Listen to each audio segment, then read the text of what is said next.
merci Xavier, et merci d'assister à cette présentation. Donc moi c'est Nolan Metz, pour ceux que je n'ai pas, rencontrés.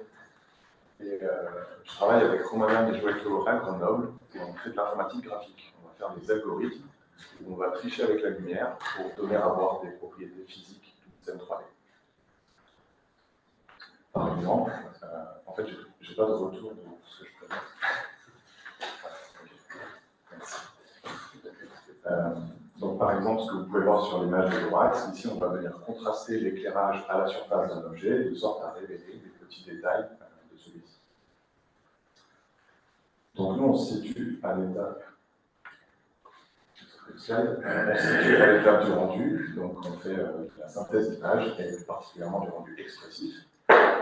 Donc c'est ces branches de rendu où on est responsable de fournir des outils aux artistes, afin qu'ils puissent créer les images qu'ils souhaitent, qu'ils désirent créer, et qui soient des images perceptivement efficaces pour nous, pour notre système visuel, dans lesquels on va pouvoir récupérer de l'information efficacement.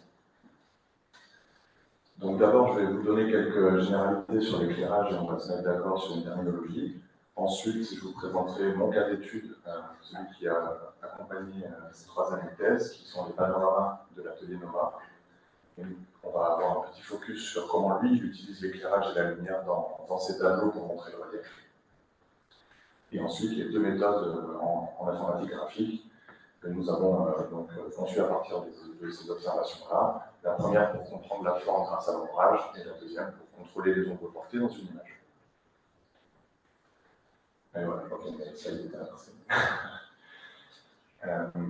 donc le premier constat qu'il est important de faire quand on fait du rendu expressif, c'est qu'en fait, il y a beaucoup de domaines pour lesquels imiter le réel et faire la simulation basée physique de l'éclairage, ce n'est pas la norme.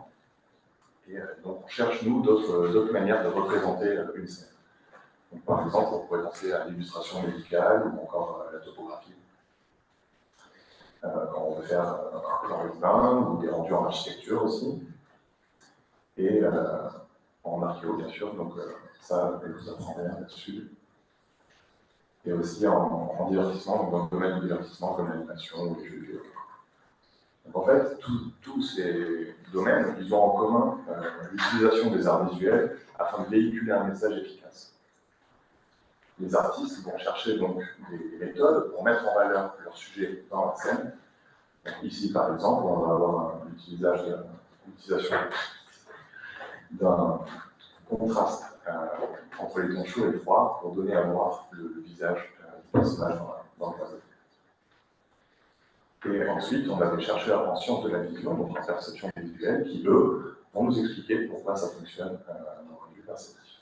Donc nous, on va essayer de tirer un peu de ces 2 mondes-là des connaissances pour concevoir nos algorithmes, donc de l'art et de la perception visuelle.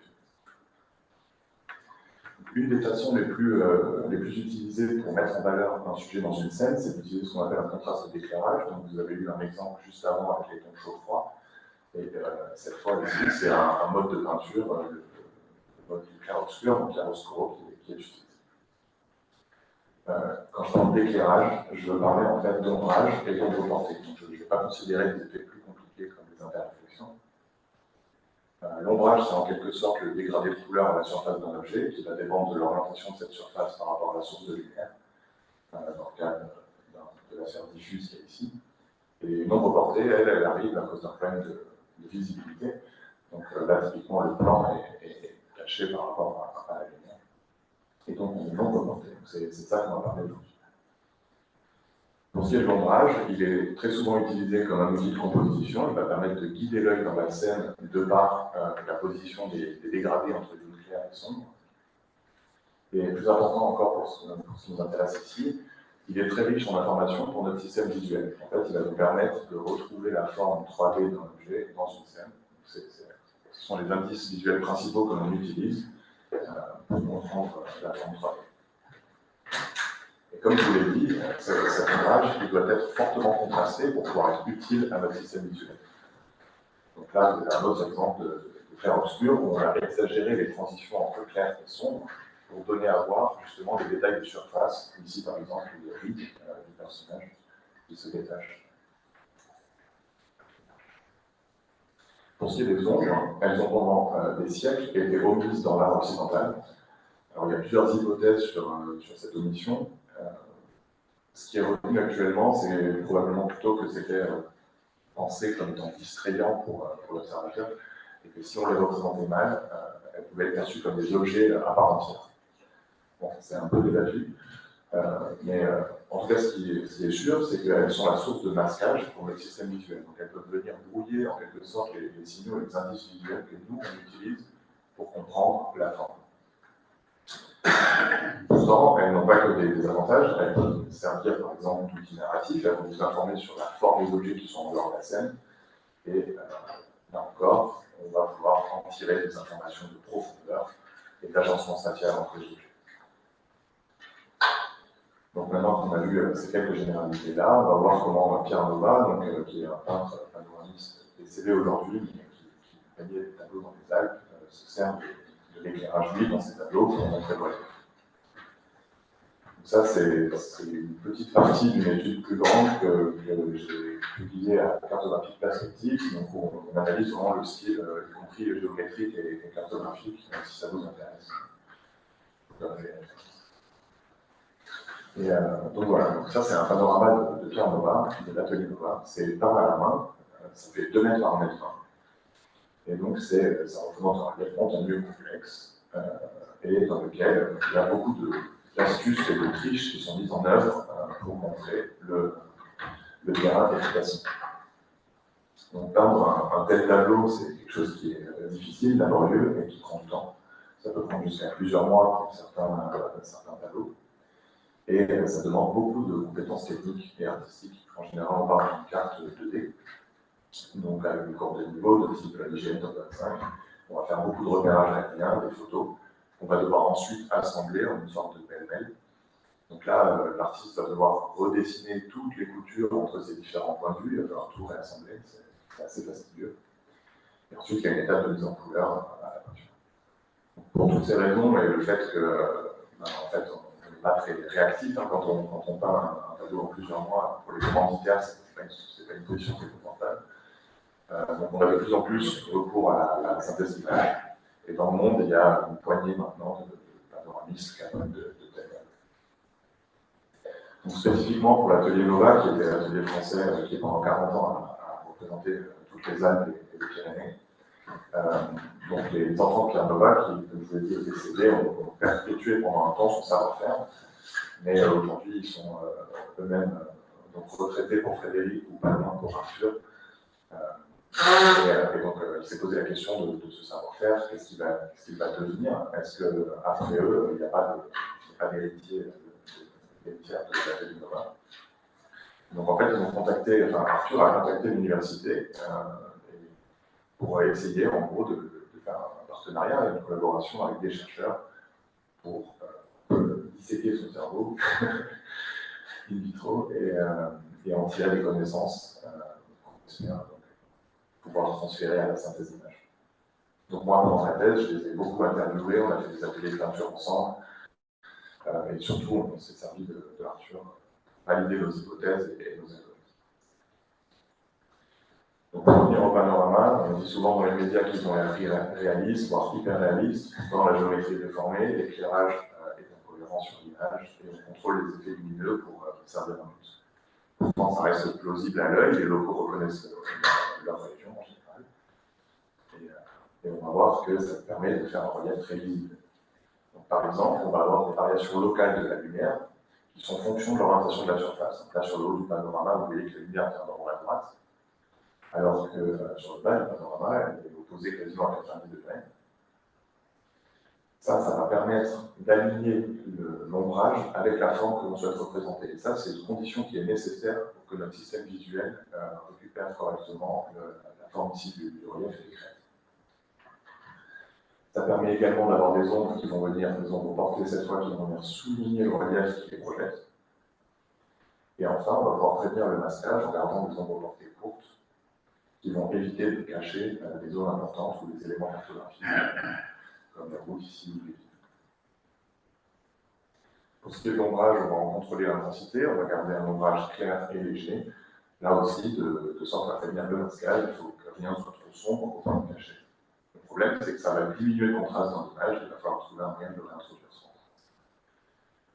Et c'est là que Pierre Nova utilise des ombres posées, donc il va venir projeter des ombres assez découpées, assez dramatiques, on appelle ça en art, qui sont projetées à plusieurs échelles. Donc on va s'autoriser à faire des ombres dans les ombres, ce qui n'est pas un phénomène, encore une fois, basé physique. Mais donc ça a pour but de mettre en valeur les discontinuités de la pente dans les zones qui sont déjà à l'endroit.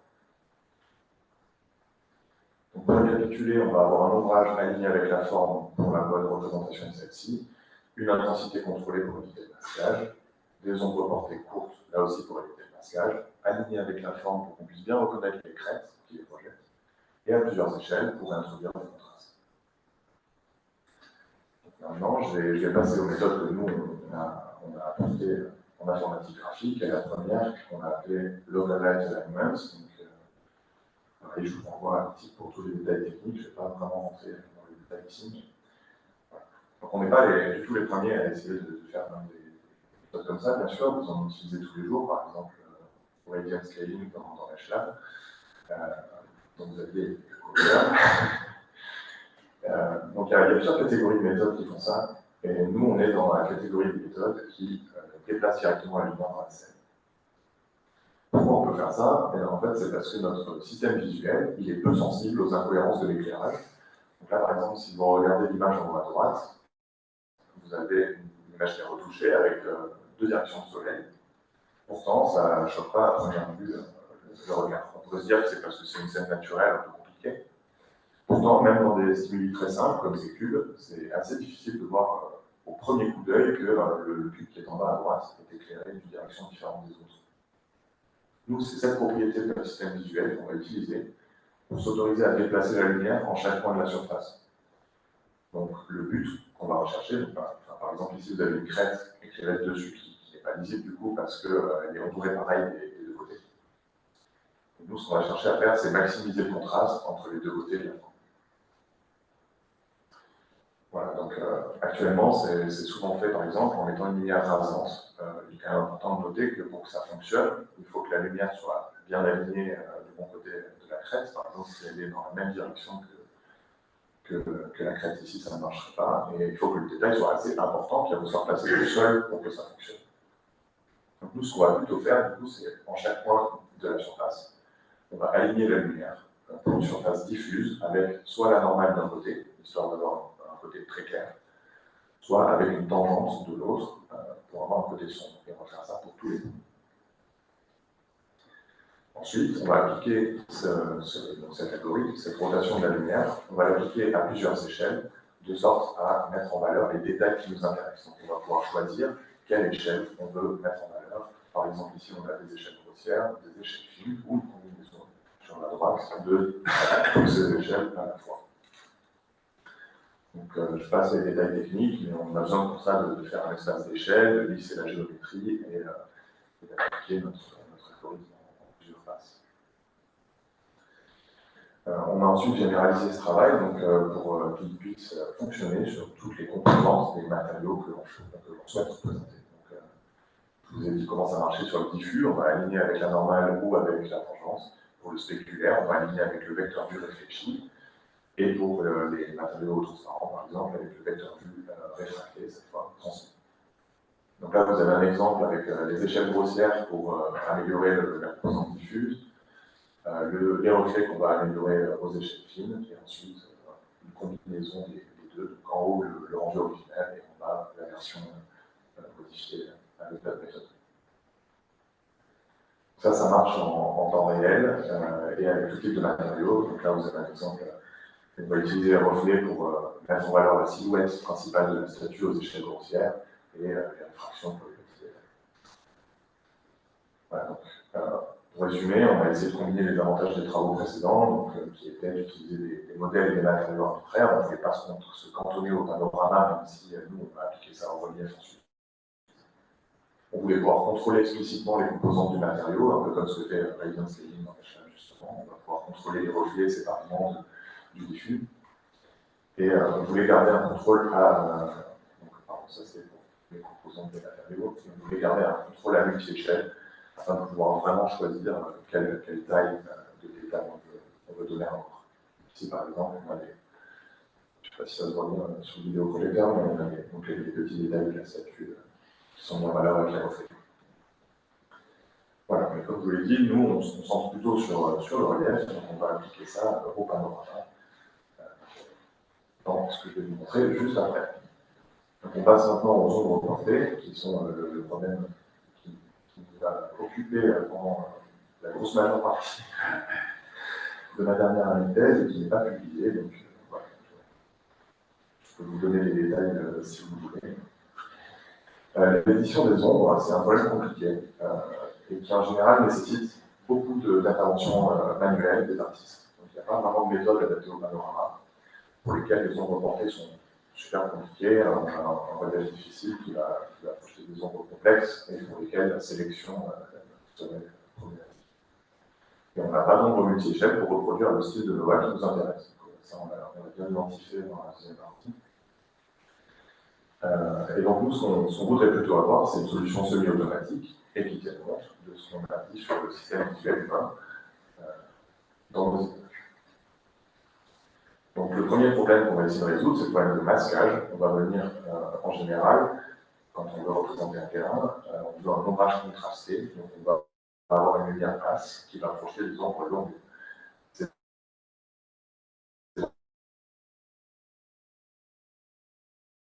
ombres longues, elles vont venir cacher des choses qui sont moins distraitantes. Pour faire ça, on se propose là encore d'utiliser des directions de lumière différentes, une pour l'ombrage, une pour les ombres. Mais le problème, c'est que ce serait très lourd à régler pour les artistes. Déjà, quand il y a une lumière, ça demande souvent beaucoup de post-process et de travail. Donc, si on en rajoute une seconde, et on va voir ensuite plusieurs autres, ça peut être un problème. Donc, ce qu'on propose, nous, c'est de déduire la lumière des ombres portées directement de la lumière de l'ombrage, qui en général est choisie naturellement. Donc, on va considérer les points qui sont opposés à la lumière, et on va venir en calculer une tangente moyenne à leur champ normal. Donc, je passe un peu les détails, mais ça a pour but de faire une ombre minimale en moyenne sur le terrain. C'est ce que vous voyez sur l'image en bas à droite.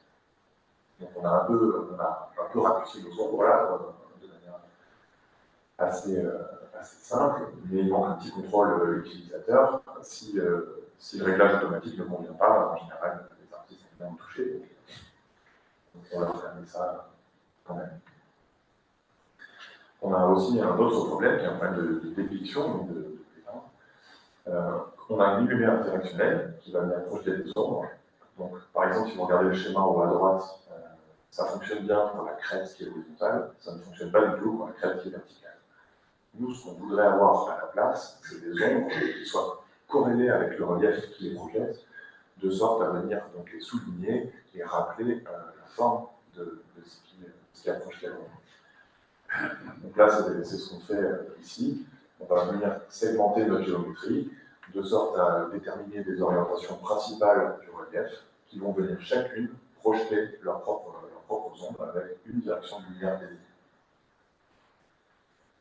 Donc là, vous voyez un résultat qui reste possible. Donc on a bien deux directions de lumière qui vont projeter des ombres pour les masses principales du terrain ici. Donc il nous reste maintenant à faire des ombres multi-échelles pour reproduire le dernier effet qui nous intéresse et réintroduire du coup des indices de forme et de profondeur dans l'image.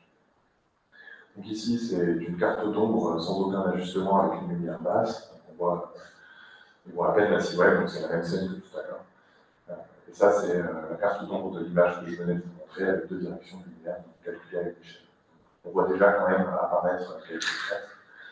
Et ça, c'est quand on applique notre algorithme à différentes échelles de détail, donc un peu comme on a fait dans Local pour l'ombrage, on va créer des différentes échelles de détail et appliquer notre algorithme à ces étapes. Ici, on a une mise en couleur avec un modèle un peu arbitraire qu'on a fait pour coller au panorama original. Et donc, on voit quand même qu'on a une dynamique un peu similaire de l'emplacement des zones semblables. Donc ici, on est sur l'Alpe d'Huez, pareil, sans aucun ajustement de la carte d'ombre, à une échelle, et ici, à trois échelles différentes. Donc là, on voit tout de suite qu'il y a bosses et des reliefs qui étaient cachés, qui étaient uniformément ronds, qui vont ressortir et regagner en contraste.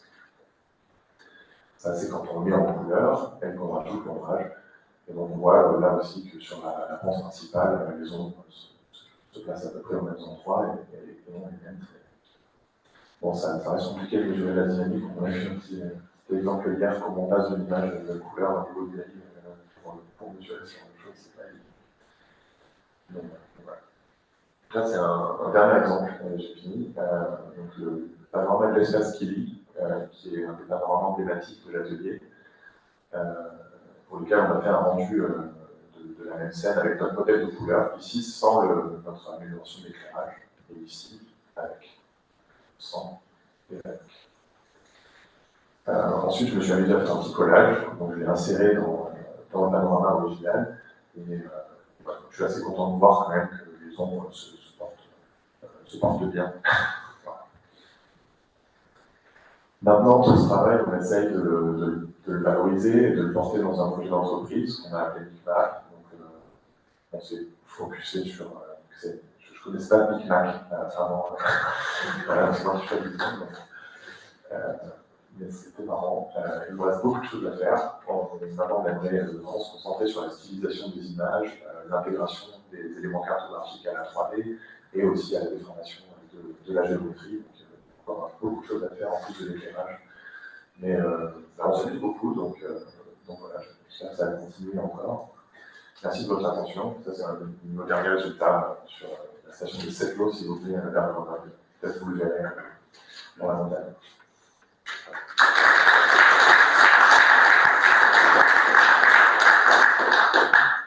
Merci beaucoup. On peut prendre le temps de quelques questions si vous en avez.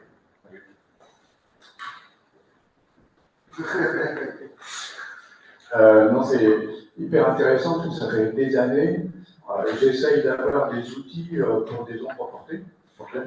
Et j'ai fait développer un petit plugin sous Meshlab, puisqu'on est toujours avec des normales, alors que sur l'archéologique, l'ombre portée est quand même hyper importante. Alors, je vous amène cet exemple qui peut vous aider, mais c'est que dans les reliefs égyptiens, dès qu'on est en vrai relief, en culture égyptienne, s'ils sont en vrai relief, c'est pour être vu dans des salles sombres, ce qui fait qu'une flamme va multiplier les ombres autour des signes quand on se promène, et ça améliore la visibilité pour la personne qui est dans la pièce.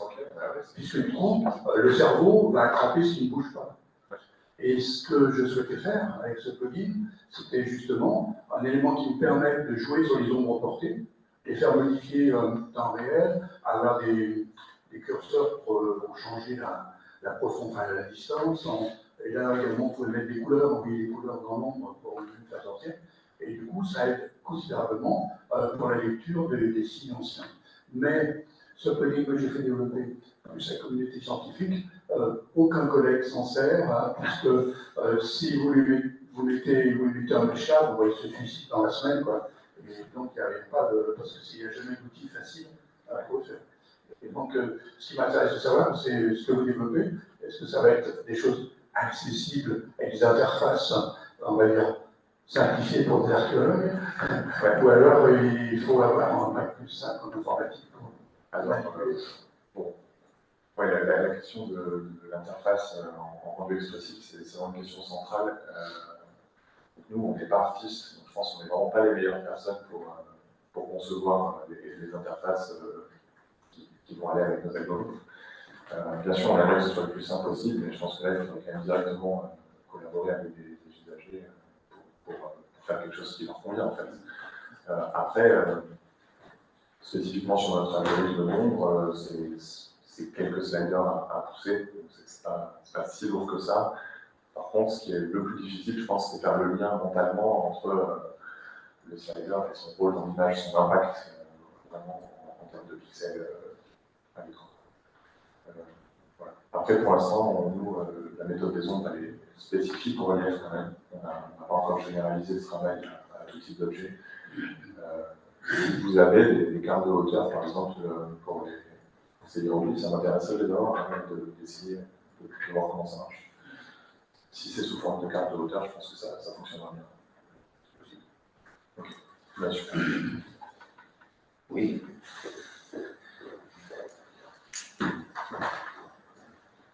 Vous avez parlé d'ombre portée, d'ombrage, vous n'avez pas parlé de pénombre. Oui, j'ai pas parlé de pénombre parce qu'effectivement, on considère des lumières très dures, directionnelles, type le soleil, et on a choisi de négliger les ombres douces et la pénombre. Je sais que c'est une grosse approximation quand même. Mais ouais. En tout cas, ça apporterait beaucoup effectivement de plausibilité en plus, ou je ne peux pas dire de réalisme, mais à nos images. Merci beaucoup. Pour tous les exemples que tu nous as montrés, c'est des applications qui sont en visualisation en perspective ou en 3D. Est-ce que vous avez testé des applications sur des modèles cartographiques 2D? Alors, mon idée, elle est assez claire. Quel avantage de vos modèles d'éclairage par rapport à ceux qui sont faits par exemple par des équipes slovènes sur RVD, Real Visualization Toolbox, avec des modèles ombrés multidirectionnels? Ok, alors je ne connais pas spécifiquement les équipes slovènes dont tu parles, mais dans mon jury de thèse, il y avait Bernard Gianni qui justement est cartographe et qui fait aussi ce genre de méthode appliquée au relief chez lui. Et donc ouais, on a comparé ça beaucoup. Le souci, c'est que ils sont en train de prendre un tournant IA et ils sont très intéressés par le style suisse des cartes, tu sais, à la main de Edouard Zimhoff notamment. Voilà, donc on a fait des comparaisons avec ça. On arrive en fait à avoir un peu les mêmes dynamiques d'ombrage, les mêmes placements. Donc c'est intéressant, mais c'est pas connu de leur communauté. Donc moi j'ai un peu essayé de communiquer là-dessus. J'ai fait un workshop de cartographie avec une toute petite équipe centrée sur la montagne, mais c'est 30 personnes. Quoi. Donc, je pense que c'est pas vu en fait dans ces communautés-là, la publication orographique. La question que je me pose, c'est est-ce que ces modèles permettraient de faire ressortir des éléments nouveaux, non visibles dans des données lidar, par exemple? C'est un petit peu l'intérêt, hein, quand on a des changements de relief qui sont parfois légers ou masqués justement par des sources lumineuses, ça pourrait être intéressant. En fait, souvent, ils vont utiliser plusieurs directions de lumière, mais plusieurs directions de lumière à la fois. Donc en fait, ils vont, entre guillemets, rééclairer d'une autre manière les détails qu'ils venaient de montrer avec les lumières d'avant. L'avantage que nous, on a, je pense, c'est d'être multi-échelle et surtout purement local. Donc on va pas... la lumière, en fait, est différente vraiment à chaque point. Et on ne va pas utiliser plusieurs lumières globales. Tout ça, je pense qu'effectivement, ça pourrait être en plus. Ok, merci beaucoup. Je pense